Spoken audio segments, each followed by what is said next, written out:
আল্লাহ পাকের দয়া না থাকলে আর পৃথিবীতে যদি অন্য মাখলুক না থাকতো, আল্লাহ পাক আসমান থেকে বৃষ্টি বন্ধ করে দিতেন। এগুলোর ফলশ্রুতিতে মুসলিমদের উপরে দুর্দশা নেমে আসবে, দুর্ভোগ নেমে আসবে। কিভাবে একজন রাখাল শ্রেণীর মানুষ উঁচু উঁচু অট্টালিকা নির্মাণ করতে পারে? তো তিনটা ব্যাখ্যায় মিলাতে পারবেন আপনি। হয় তার কাছে গুপ্তধন সে প্রাপ্ত হবে আল্লাহর পক্ষ থেকে, অথবা সে সুদভিত্তিক ব্যাংকিং সিস্টেমের মধ্যে দিয়ে এটা করবে, অথবা সে জুলুম এবং করাপশনের মধ্য দিয়ে এটা করবে। তবে শেষ কথা হচ্ছে, সবকিছু করার পরেও কিয়ামত পর্যন্ত এই হাদিসে জিবরিলে তার নাম রাখালি থেকে যাবে, রাখালি থেকে যাবে, রাখালি থেকে যাবে। আপনি কি বুঝতে পারছেন? সম্মান দেওয়ার মালিককে। যত কিছুই করুক না কেন, কিয়ামত পর্যন্ত এই হাদিসের মধ্যে ওদেরকে এই নামেই ডাকা হবে, ওয়ান তারাল হুফাতাল উরাতাল আলাতা রিয়াশাই ইয়াতাতাওয়ালুনা ফিল বুনিয়ান, এভাবেই ডাকা হবে। এই সায়েন্সগুলো নবী সাল্লাল্লাহু আলাইহি ওয়াসাল্লাম বলেছেন। এর পাশাপাশি আর অনেক কথা তিনি বলেছেন। মানুষের মধ্যে ধর্মীয় জীবন থেকে ইসলাম আস্তে আস্তে সংকীর্ণ হয়ে আসবে, উম্মার মধ্যে ফাটল বাড়তে থাকবে, মানুষ দ্বীনের জ্ঞান অর্জনকে খুব একটা মূল্যায়ন করবে না, ইলম উঠে যাবে, আলেম ওলামাদের মৃত্যু হবে, ওলামাদের উপর জুলুম আসবে, জাহেলদেরকে মানুষ আলেম রূপে গ্রহণ করা শুরু করবে, মানুষ ইসলামকে বিকৃত ব্যাখ্যা করা শুরু করবে, এবং এমন একটা সময় আসবে যে কাফের মুশরিক মুনাফিকরা পর্যন্ত ইসলামের ব্যাখ্যা নিয়ে মুসলিমদের সাথে তর্ক করবে।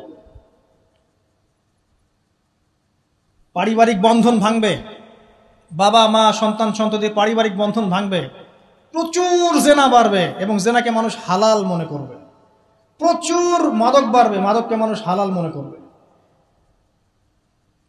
পরকীয়াকে মানুষ হালাল মনে করবে, বাদ্যযন্ত্রগুলোকে মানুষ হালাল মনে করবে, বিনোদনের নামে এন্টারটেইনমেন্টের নামে মানুষ এমন এমন হারাম কাজে লিপ্ত হবে যার ফলশ্রুতিতে তাদেরকে একদিন বানর এবং শুয়োর বানিয়ে দেওয়া হবে। আল্লাহ পাকের দয়া না থাকলে আর পৃথিবীতে যদি অন্য মাখলুক না থাকতো, আল্লাহ পাক আসমান থেকে বৃষ্টি বন্ধ করে দিতেন। এগুলোর ফলশ্রুতিতে মুসলিমদের উপরে দুর্দশা নেমে আসবে, দুর্ভোগ নেমে আসবে, খুনাখুনি বাড়বে, হারাজ বাড়বে। নবীজি বলছেন, হারাজ হচ্ছে এমন বিষয়, একজন ব্যক্তি মারা যাবে, সে জানবে না কেন মারা গেলাম। একজন ব্যক্তিকে মেরে ফেলা হবে, যে মারবে সেও বুঝতে পারবে না কেন তাকে মারছি, আর যে মারা যাবে সেও বুঝতে পারবে না কেন আমাকে মারল। সবচেয়ে মারাত্মক হচ্ছে যে ফেমিনিস্ট রেভলিউশন বাড়বে, মহিলাদের মধ্যে বেপরদামি বাড়বে, ব্যভিচার বাড়বে এবং পতিতাদের সংখ্যা বাড়বে। এটা ফ্রি হয়ে যাবে, মানুষ সবার উন্মুক্ত হয়ে যাওয়ার সময় ইজি আপনার কাছে উন্মুক্ত হয়ে যাবে, মাদক ইজি উন্মুক্ত হয়ে যাবে, অশ্লীলতার প্রসার ঘটবে। তখন আল্লাহর রাসূল বলছে সাল্লাল্লাহু আলাইহি ওয়াসাল্লাম, আল্লাহ পাকের পক্ষ থেকে ভূমি ধসের আযাব আসবে, ভূমি ধসের আযাব আসবে, জালজালা ভূমিকম্প আসবে এবং আকৃতি পরিবর্তনের আযাব আসবে, মানুষের আকৃতি পরিবর্তন হয়ে যাবে। তিনি বলছেন, সময়গুলো এমনভাবে যাবে যেন মানুষের কাছে মনে হবে যে গতকালটা আজকের চাইতে ভালো ছিল। মানুষের কাছে এমন মনে হবে গতকালটা আজকের চাইতে ভালো ছিল, গত বছর এই বছর হচ্ছে ভালো ছিল। মানুষের কাছে মনে হবে যে হায়, আমি যদি কবরবাসী হতাম, কবরের পাশ দিয়ে হেঁটে যাবে আর বলবে হায়, আমি যদি জীবিত না থেকে কবরবাসী হতাম। প্রকৃতিও পরিবর্তন হয়ে যাবে, প্রকৃতি ঋতু পরিবর্তন হয়ে যাবে, বৃষ্টিপাতের মধ্যে সমস্যা সৃষ্টি হবে, বন্যা বলেন, ভূমিকম্প বলেন, খরা, দুর্যোগ যা যা দেখছেন আল্লাহর পক্ষ থেকে গজব আযাব, এগুলো ক্রমান্বয়ে বাড়তে থাকবে। এমনকি সময়কে কেন্দ্র করে বলা হয়েছে সময় পর্যন্ত সংক্ষিপ্ত হয়ে আসবে। এত দ্রুত টাইম পাস হয়ে যাবে যে মানুষ মনে করবে যে একটা বছর চলে যাচ্ছে একটা মাসের মতো, একটা মাস একটা সপ্তাহ, একটা সপ্তাহ একটা দিনের মতো, একটা দিন একটা ঘন্টার মতো। উম্মার দুর্দশা, নবী সাল্লাল্লাহু আলাইহি ওয়াসাল্লাম বলছেন, তোমরা সংখ্যায় প্রচুর হবে, তোমরা বিভক্ত হয়ে থাকবে খণ্ডে খণ্ডে, তোমরা সংখ্যায় প্রচুর হবে, কিন্তু মৃত্যুর ভয় তোমাদেরকে পেয়ে বসবে এবং তোমরা আল্লাহর রাস্তায় আল্লাহর দ্বীনের জন্য সংগ্রাম করতে চাইবে। এতে করে তোমাদের উপরে বহিঃশত্রুর আক্রমণ চাপিয়ে দেওয়া হবে, জুলুম বাড়বে, মাজলুমের সংখ্যা বাড়তে থাকবে, জালেমকে অবকাশ দেওয়া হবে, জালেমকে ছাড় দেওয়া হবে, জালেমকে ছাড় দেওয়া হবে। সে জুলুম করতে করতে এমন পর্যায়ে নিয়ে যাবে যে মনে হবে যে তারা এই বিশ্বের নতুন ফেরাউন। জিউসরা শক্তিশালী হবে, জিউসরা শক্তিশালী হবে, ইসলামের এগেইনস্টে যে শক্তিগুলো আছে এরা শক্তিশালী হতে থাকবে, ওদের মধ্যে ইউনাইটেড বন্ড দেখা যাবে। স্পেশালি জেরুজালেমের কথা এসেছে যে ওই জায়গাটা শক্তিশালী হবে। শাম এবং ইরাকের মাঝখানের যে পয়েন্টের কথা আসছে, এই জায়গায় ইসরায়েল নামক রাষ্ট্রের অস্তিত্ব তখন ছিল না যখন নবী সাল্লাল্লাহু আলাইহি ওয়াসাল্লাম এই হাদিস বর্ণনা করেছেন। এ তো কয়দিন আগে অস্তিত্ব লাভ করলো, আর হাদিস বর্ণনা করা আছে 1400 বছর আগে। জিউস আসবে, মাসিহুদ দাজ্জাল ইস্পাহান নামক জায়গার কথা আছে, এখান থেকে সে খুরুজ হবে, তার খুরুজ মানে আত্মপ্রকাশ, কিন্তু সে রুল করবে জিউসদেরকে দ্বারা। এবং জিউসরা এখন কোথায় শক্তিশালী এটা আপনারাই চিন্তা করে দেখেন, সারা ওয়ার্ল্ডে তারা কি করছে। তো ছোট ছোট যত আলামতগুলো আছে এগুলোকে যদি আপনি একত্রিত করেন, এই দুইটা আলামতের সাথে মেলাতে পারবেন। দাসী মনিবকে জন্ম দিচ্ছে, আর সমাজের সবচেয়ে নিম্ন শ্রেণীর মানুষ অট্টালিকা নির্মাণের প্রতিযোগিতা করছে। বাকি যে বড় বড় সায়েন্সগুলো আছে সেগুলো এখনো আসে নাই। আর আমরা চাই না আসলে যে আমাদের জীবদ্দশায় ওগুলো আমাদের সামনে আসুক। কেউই চাইবো না যে আমরা দাজ্জালকে দেখি, দাজ্জাল আত্মপ্রকাশ করুক, ইয়াজুজ আর মাজুজ ধেয়ে আসুক, ভূমিকম্প হতে থাক বড় বড়। আমরা চাইবো না যে ইয়েমেন থেকে আগুন বের হয়ে আসুক, আমরা সেখানে থাকি। তো সামনে কি? আমরা যখন বলি যে কিয়ামত নিকটবর্তী, তার মানে এই না যে কালকে কিয়ামত হবে। মূলত এই বিষয়টা বোঝানো হয় যে কিয়ামতের সায়েন্সগুলোর নিদর্শনগুলো একটা একটা একটা একটা করে এমনভাবে আবির্ভূত হয়েছে যেন পুঁথি থেকে মালা ছিঁড়ে ছিঁড়ে পড়লে যত দ্রুত আবির্ভূত হয়, এভাবে এসেছে। বিগত 100 বছরে এমনভাবে এটা আবির্ভূত হয়েছে যেটা আপনি বিগত আগের সময়গুলোতে কল্পনা করতে পারবেন না। যেমন ফেমিনিস্ট রেভলিউশন, যেমন জিউসদের উত্থান, যেমন জায়নিস্ট মুভমেন্ট, যেমন পেট্রোডলার মনিটরিং সিস্টেম, যেমন সারা বিশ্বে মুসলিমদের উপর ম্যাসাকার জুলুম এবং দ্বীনের সংকীর্ণতা, এই জিনিসগুলো লাস্ট 100 বছরের বেশি এসেছে। আমরা জানি এর আগেও এগুলো এসেছে আবার ঠিক হয়েছে, এসেছে আবার ঠিক হয়েছে। বাট 2000 বছর পর জেরুজালেমে ইহুদি রাষ্ট্র গঠিত হয়েছে, এটা আগে হয়নি কখনো। এবং এরাই তারা যারা মাসিহুদ দাজ্জালের সাথে এই বিশ্ব শাসনও করবে এবং ওর সাথেই তারা ঈসা ইবনে মারইয়ামের হাতে মারাও পড়বে ইনশাআল্লাহ। সামনে মালহামা আছে, আর কি আছে? মহাযুদ্ধ আছে, জেরুজালেমের উত্থান আছে, জিউসদের উত্থান আছে, দাজ্জালের শাসন আছে, ইমামুল মাহদির আগমন আছে, তার হাতে মুসলিমদের বিজয় আছে, ঈসা ইবনে মারইয়ামের আগমন আছে, তার হাতে দাজ্জালের নিহত হওয়ার ঘটনা বাকি আছে, ঈসা ইবনে মারইয়ামের হাতে জেরুজালেম থেকে ওয়ার্ল্ড ওয়াইড ইসলামিক শাসন এখনো বাকি আছে, ইয়াজুজ আর মাজুজের আগমন বাকি আছে এবং ওদের ধ্বংস বাকি আছে। এরপরে পুরো বিশ্বে ইসলামের শান্তির সুবাতাস বয়ে যাওয়াটা বাকি আছে। তারপরে আলামতুস সাআহ, পশ্চিম দিক থেকে সূর্য ওঠাটা বাকি আছে। তারপরে ইনশাআল্লাহ তাআলা এত দ্রুত কিয়ামত হবে, নবীজি বলছেন একজন ব্যক্তি আরেকজন ব্যক্তির সাথে কাপড় নিয়ে ব্যবসা করতে বসবে, কাপড় খুলে দেখাবে, গোটানোর আগেই কিয়ামত শেষ। একজন ব্যক্তি উটের দুধ দহন করবে, দুধ পান করার আগে কিয়ামত শেষ। তারপরে তিনি ইনস্ট্যান্ট বোঝাতে এই শব্দ ব্যবহার করছেন, এক গ্লাস পানি খাওয়ার জন্য গ্লাসটা উপরে নিবে, পানি ঢোক গেলার আগেই কিয়ামত শেষ। এত দ্রুত এই পুরো মহাবিশ্ব ম্যাসাগারি ব্লাস্ট হয়ে যাবে। আমরা ওই দৃশ্য দেখতে চাই না। তাহলে এখন এই যে সামাজিক অরাজকতাগুলো চলছে, কিয়ামতের নিদর্শনগুলো চলছে, এগুলো সব কি আল্লাহর দেয়া গজব, নাকি আমাদেরও কোনো ভূমিকা আছে? আল্লাহ পাকের মুখ থেকেই শোনেন। আল্লাহ পাক বলছেন সূরা রুমের মধ্যে, আল্লাহ পাক বলছেন যাহারাল ফাসাদু ফিল বাররি ওয়াল বাহরি বিমা কাসাবাত আইদিন নাস, জলের স্থলে যত বিপর্যয় ছড়িয়ে পড়েছে এগুলো মানুষের হাতের কামাই। ঢাকা শহরে একটা মেয়ে রিক্সায় করে যাচ্ছে তার বয়ফ্রেন্ডের সাথে, তারপরে সে আর বাসায় ফিরল না, মা হাউমাউ করে কাঁদছে, মেয়েকে আর খুঁজে পাওয়া গেল না, ধরে নেওয়া হচ্ছে মেয়েটা নাই, নিখোঁজ, হয়তো তার রেপ হয়েছে বা ডেড হয়েছে। মা স্টেটমেন্ট দিচ্ছে সাংবাদিককে যে আমি ছেলেটাকে বললাম তুমি যদি মেয়েকে ভালোই বেসে থাকো তাহলে মেয়েকে বাসায় পৌঁছে দিলে না কেন? এই মায়ের কাছ থেকে আপনি কেমন সন্তান আশা করছেন? সে তার মেয়ের অবৈধ বয়ফ্রেন্ডকে সে বলছে তুমি যদি মেয়েকে ভালোই বেসে থাকো তাহলে মেয়েটাকে একা একা রিক্সা ছেড়ে দিলে কেন, বাসায় পৌঁছে দিতে পারলাম না? কি বলবো বলেন? পরিণতি সবকিছু আল্লাহ পাকের পক্ষ থেকে আসে, এটা তো সত্যই। কিন্তু আল্লাহ রাব্বুল আলামিন কখনো কখনো আমাদেরকে আমাদের পাপের শাস্তি দুনিয়াতেই দিয়ে থাকে। যেমন কর্ম করেছে তেমন ফল ভোগ করতে হবে তো। সুদ খেয়েছেন, এখন দারিদ্রতা বরণ করতে হবে তো। ধর্ম নিয়ে বাড়াবাড়ি করেছেন, উম্মার ঐক্য তো নষ্ট হবেই। আমি যখন দুর্নীতি করছি আমাকে একদিন ধরা পড়তেই হবে। আমি চুরি করেছি আমাকে তো পিটুনি খেতেই হবে। আমি ডাকাতি করছি আমাকে তো পিটুনি খেতেই হবে। আমি রেপ করেছি আমাকে শাস্তি পেতেই হবে। একটা মেয়ে কয়েকটা ছেলের সাথে অ্যাফেয়ার, কয়েকজন মিলে প্ল্যান করলো যে তাকে শিক্ষা দিবে, তাকে সারপ্রাইজ দেওয়ার কথা বলে একজন বয়ফ্রেন্ড তাকে ডেকে নিল, নির্মমভাবে তাকে হত্যা করে। 3 জন মিলে লাশ ফেলে দিয়ে চলে গেছে। 3 জন মিলে করেছে না একাই করেছে সেটা প্রশাসন খুঁজে বের করবেন। আমরা অনলাইনে দেখছি যে মেয়েটা ডেড, এবং সেটা রংপুর এরিয়ার ঘটনা, ঢাকা শহরের কথা না। রংপুর তো অনেক দূরের জায়গা, ওটাকে আমরা গ্রামই মনে করি নাকি ঢাকার হিসাবে। দেখেন কর্মের ফল নয় কি এগুলো?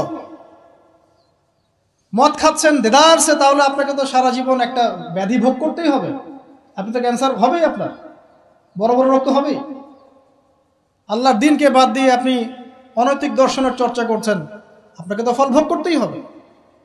আল্লাহ পাক এটাই বলছেন, জহরুল ফাসাদু ফিল বাররি ওয়াল বাহরি, জলে স্থলে যত বিপর্যয় এগুলোর বেশিরভাগই মানুষের হাতের কামাই। পরিবেশ দূষিত করেছি আমরা, পুরো বিশ্বের পলিটিক্যাল সিস্টেম ধ্বংস করে দিয়েছি আমরা, ইকোনমিক সিস্টেমে সুদ দিয়ে দিয়েছি আমরা, ব্যক্তি জীবন থেকে দিনকে বিদায় করছি আমরা। আর দিনের কথা যারা বলছে টুকটাক টুটা ফোটা, এদেরকে আমরা বিভিন্ন সাম্প্রদায়িক ট্যাগ লাগিয়ে বয়কট করে দিয়েছি। যাও নাকের তেল দিয়ে ঘুমাও, দুনিয়াটা আমাদের, পরকাল তোমাদের, তোমরা পরকাল নিয়ে থাকো, দুনিয়া আমাদের। শুনে রাখো তোমরা, এই দুনিয়াও মুসলিমদের হতে যাচ্ছে অতি শীঘ্র ইনশাআল্লাহ। কত বছর এভাবে চলবে? 100, 200, 300, 400, 500, কিন্তু ইমামুল মাহদির আগমন সত্য, ঈসা ইবনে মারইয়ামের আগমন সত্য। ঈসা ইবনে মারইয়ামের হাতে সারা বিশ্বে সুশাসন কায়েম হবে, এটা ওই রকম সত্য যেমন সূর্য পূর্ব দিক থেকে ওঠে পশ্চিমে ডুবে যায়। আর এখন যা চলছে সারা ওয়ার্ল্ড ওয়াইড যা চলছে, এটা এমনই মিথ্যা, এমনই মরিচিকার মতো মিথ্যা, যেমন ওই যে ইব্রাহিম আলাইহিস সালাম বলেছিলেন, তুমি যদি রব হয়ে থাকো সূর্যকে পশ্চিম দিক থেকে উদিত করে দেখাও।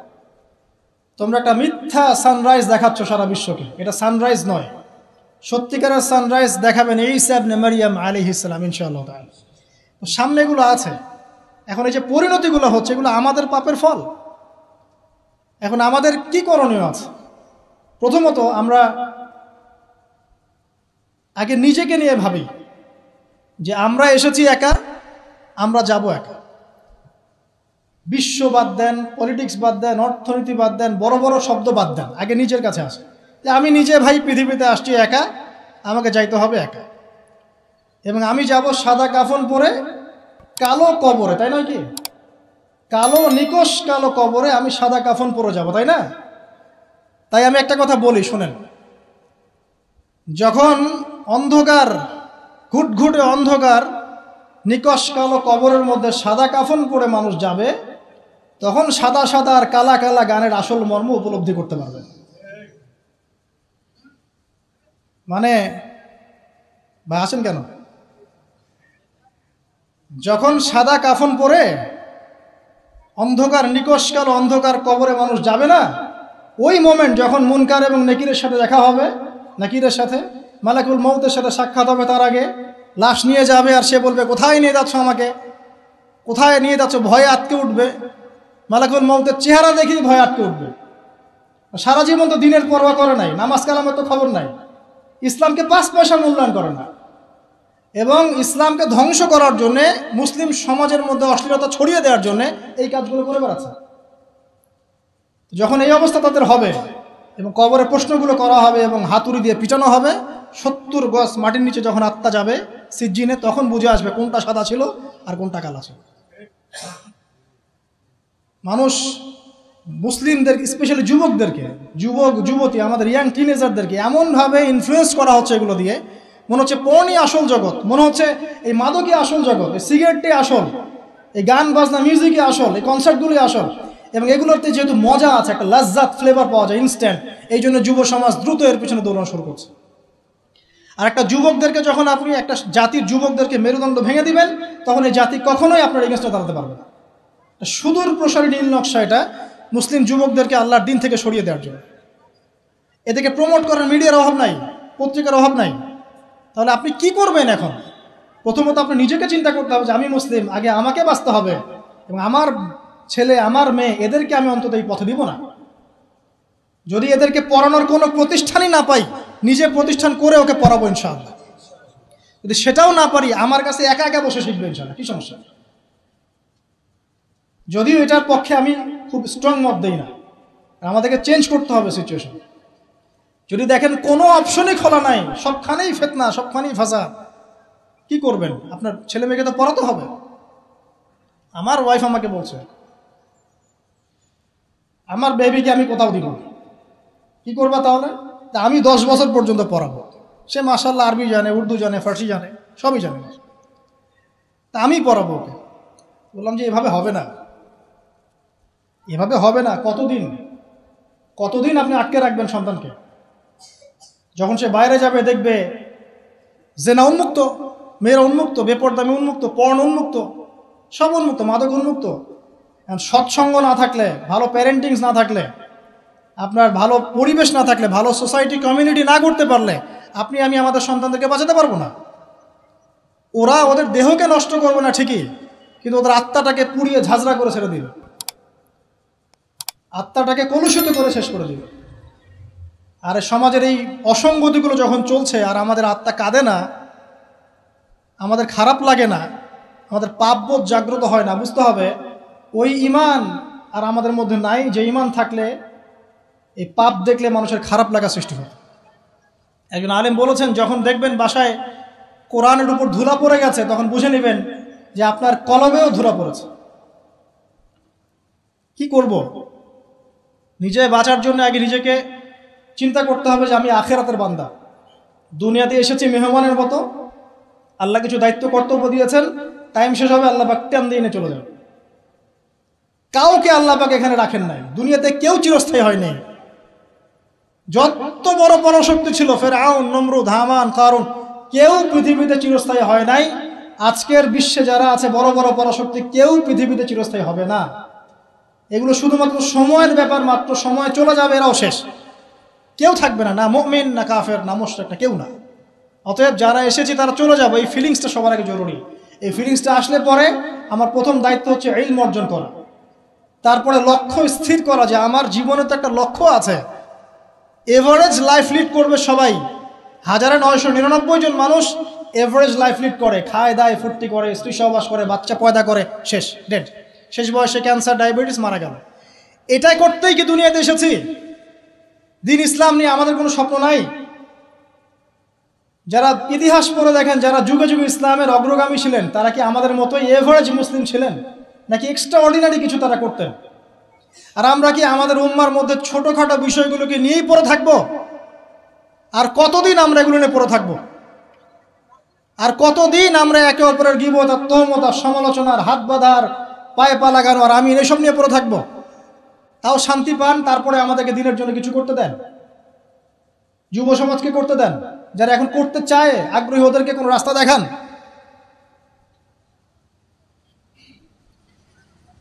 লক্ষ্য স্থির করতে হবে এবং কনস্ট্রাকটিভ কাজ করতে হবে। আবেগের বশে হুটহাট কোনো কিছু কাজ না, আবেগের বশে দিনই কাজ না। পরিবেশ পরিস্থিতি বুঝে কনস্ট্রাকটিভলি দিনের কাজ করতে হবে, গঠনমূলকভাবে, না শৈথিলতাবাদ আর না কোনো উগ্রপন্থা, না কোনো চরমপন্থা। মাঝামাঝি জায়গায় থেকে হক বাতিলের পার্থক্য বুঝে পরিবেশ, সমাজ, দেশ, বিশ্বের পরিস্থিতি উপলব্ধি করে যখন যে ইনিশিয়েটিভ নেওয়া প্রয়োজন, সেভাবে কনস্ট্রাকটিভলি উম্মাকে এগিয়ে নিতে হবে। তার প্রথম শুরুটাই হবে জ্ঞান অর্জন দিয়ে। জ্ঞান অর্জন নাই, কিচ্ছু নাই। তারপর হচ্ছে আমল দিয়ে। জ্ঞান আছে, এবার আমল করতে হবে। যারা আমল করে না, প্র্যাকটিসিং মুসলিম না, এদের দ্বারা আল্লাহর উম্মার খেদমত নেবেন না। তাহলে বড় বড় কথা বলতে হবে না, আমল করে দেখাতে হবে। ইকোনমিক লাইফে হালাল হারাম বেঁচে চলতে হবে। পারিবারিক লাইফে নিজের স্ত্রী সন্তানদেরকে ইসলামিক এনভায়রনমেন্টে রাখতে হবে, পরিবেশ তৈরি করতে হবে। আমি যদি আমার পরিবারের মধ্যে দিনকে প্রতিষ্ঠা করতে না পারি, তাহলে কিভাবে আমি আমার উম্মার মধ্যে দিনকে নিয়ে চিন্তা করব, প্রতিষ্ঠা করব? হ্যাঁ, এটা হতে পারে, ইব্রাহিম আলাইহিস সালামের বাবা ইসলাম কবুল করেন না, এটা হতে পারে। নূহ আলাইহিস সালামের সন্তান ইসলাম কবুল করেন, এমনটা হতে পারে। কিন্তু এগুলো রেয়ার ঘটনা। আর exceptional anything is not an example, একটা কথা আছে যে এক্সেপশনাল কোনো কিছু একটা কনস্ট্যান্ট ফিক্স এক্সাম্পল হতে পারে না। এগুলো ব্যতিক্রম ধর্মী কথা, এটাও হতে পারে। কিন্তু আমাদের ইসলামিক প্যারেন্টিং আনতে হবে পরিবারের মধ্যে। আমাদের আগামী প্রজন্মকে নিয়ে স্বপ্ন দেখা শিখতে হবে, যে আগামী প্রজন্মকে কিভাবে মানুষ করব, কি পড়াবো, ওদেরকে কি খাওয়াবো, কোন এনভায়রনমেন্টে বড় করব। এমনভাবে পরিস্থিতি পরিবর্তন হচ্ছে, খারাপের দিকে যাচ্ছে। কোনো কোনো ক্ষেত্রে আইন শৃঙ্খলা বাহিনীর যে সদস্যরা আছেন তারা হিমশিম খেয়ে যান যে মানুষ এরকম পাপ করতে পারে। তাদের মাথার উপর দিয়ে যাচ্ছে যে মানুষ এইভাবে পাপ করতে পারে। একটা কথা আমি বলি, এখন এই যুগে মানুষ এমন এমন পাপ করছে, এমন এমন ক্রাইম করছে যা কোনো চোখ দেখে নাই, কোনো কান শোনে নাই, কোনো অন্তর কল্পনা করতে পারে না। আপনি প্র্যাকটিক্যালি দেখে নেন। এনভায়রনমেন্টটা চেঞ্জ করতে হলে আমাদেরকে পারিবারিকভাবেই চেঞ্জ করতে হবে, সোশ্যালি চেঞ্জ করতে হবে। কমিউনিটি দরকার, যারা ইসলামিক এই ফিলোসফিগুলো লালন করে তাদের মধ্যে একটা মিউচুয়াল বন্ধন দরকার। হৃদ্যতার ভালোবাসা, ওপেন মাইন্ডেড হওয়া, কনজাস্টেড না হওয়া, সংকীর্ণ মানসিকতার না হওয়া, এবং সাম্প্রদায়িক থটগুলো বাদ দিতে হবে। আমি একাই সঠিক, বাকি সব বাতিল। হ্যাঁ, আমি একাই ইসলামের মধ্যে আছে, বাকি সব খারেজি। মানে খারাজি, মানুষকে খারেজি বলতে বলতে বলতে নিজেই কখন খারেজি হয়ে গেছে তার ঠিক নেই। ও নিজে বাদ দিয়ে বাকি সবই খারেজি। মানে কোনো মিউচুয়াল আন্ডারস্ট্যান্ডিং নাই। যদি বাংলাদেশের কোনো মানুষ সব আলেমদেরকে একটা জায়গায় নিয়ে বসাতে পারে, বসে এক কাপ চা খাওয়াতে পারে, আমার মনে হয় এই কাজের ওসিলা আল্লাহ তাকে জান্নাত দিয়ে দিবেন ইনশাআল্লাহ। এটা এত কঠিন এবং এত বড় একটা কাজ যদি কেউ করতে পারেন আপনাদের মধ্যে, সব ওলামায়ে কেরামকে এক জায়গায় বসাবেন, বসে এক কাপ চা খাওয়ায় দেখান আমাকে, তারপরে দিনের কথা বলতে আসে, ঐক্যের কথা এবং আল্লাহর রাস্তায় অমুক তমুক পরে বলতে আসে। দেখেন এটা পারেন কিনা। তো স্বপ্ন দেখা শিখতে হবে পরবর্তী প্রজন্মকে নিয়ে, আমাদেরকে নিয়ে। আর লম্বা করছি না, ইকোনমিক লাইফটাকে হালাল হারামে মেনে চলতে হবে। যে যেখানে থাকবো, আমরা যদি গভর্নমেন্ট জব করি, বেসরকারি জব করি, বা কৃষিকাজের ক্ষেত্রে কাজ করি, বিজনেস করি, অনেস্টির পরিচয় দেওয়া দরকার। আগে একজন ভালো মানুষ হই, তারপরে ভালো মুসলিমের দিকে আসেন। আগে মানুষ তো হন, একজন ভালো মানুষ তো হই, একজন ভালো মানুষের মন লালন করি। এরপরে ইনশাআল্লাহ তাআলা দিনের যে জ্ঞান আপনি অর্জন করেছেন, আমল করেছেন, আপনি এখন পরিবার গড়েছেন, আলহামদুলিল্লাহ, হালাল হারাম মেনে চলছেন, ইসলামের দাওয়াত আপনি প্রচার করতে শুরু করেন। এবং সেটা মধ্যম পন্থায়, উগ্র পন্থায় না, শৈথিলতাবাদ প্রদর্শন করেও না। পলিটিক্যালি যারা আছে তাদের সাথে কোনো কনফ্লিক্টে যাবেন না, মানে রাষ্ট্রবিরোধী কোনো বিদ্রোহের দিকে কখনো যাবেন না। এতে কোনো কল্যাণ দেখা যায় না। যারা এই কথাগুলো বলে শুনতে খুব চটকদার মনে হয়, কিন্তু বাস্তবতা এমন নয়। বরং এতে রাষ্ট্রের ক্ষতি, জাতির ক্ষতি, উম্মার ক্ষতি হইবে। যতটুকু কাজ করার ফ্রি একটা অ্যাক্সেস আছে, এটাও দেখবেন কনজাস্টেড হয়ে বন্ধ হয়ে পড়ে আছে। অতএব এইসব উদ্ভট ফিলোসফির দিকে যাওয়ার প্রয়োজন নাই। বরং যারাই থাক, উত্তম নসিহত করেন, ভালো নসিহত করেন, ভুল হলে সংশোধন করে দেন গঠনমূলকভাবে। এরপরেও যদি না কথা শুনে, আলহামদুলিল্লাহ, ছেড়ে দেন। ফাযাক্কিরিন্না মা আনতা মুযাক্কির লাস্তা আলাইহিম বিমুসাইতির। খালি উপদেশ দেন, আপনি উপদেশদাতা, আপনি তাদের প্রতি দারোগা নন। যার যার কর্মফল শেষে ভোগ করবে। আল্লাহ পাক বলছে, বলে নুযীকান্নাহুম মিনাল আযাবিল আদনা দুনা আযাবিল আকবার। যখন এরকম অন্যায়, অত্যাচার, পাপাচার চলতে থাকবে, আল্লাহ পাক বলছেন, তখন আমার পক্ষ থেকে আমি বড় আযাবের আগে, পরকালের বড় শাস্তির আগে দুনিয়াতে ছোট ছোট আযাব পাঠাতে থাকবো। আল্লাহ তো বলেছেন পাঠাবেন, রিল্যাক্স থাকেন। ইনশাআল্লাহ তাআলা কনস্ট্রাকটিভলি এই কাজগুলো করতে পারলে আশা করা যায় একদিনে ফল পাওয়া কখনোই যাবে না। আমাদের নবীজি 23 বছর লেগেছে। আস্তে আস্তে ইনশাআল্লাহ তাআলা, আমরা না হোক আমাদের পরের জেনারেশন, তারা না হোক তারপরের জেনারেশন, তারা না হোক তারপরের জেনারেশন, একটা জেনারেশন আসবে পৃথিবীর বুকে, নিশ্চিত থাকেন, যারা ইনশাআল্লাহ আযজা ওয়া জাল এই দুনিয়া থেকে সমস্ত জুলুমের শেকড় উপড়ে ফেলে দিবেন।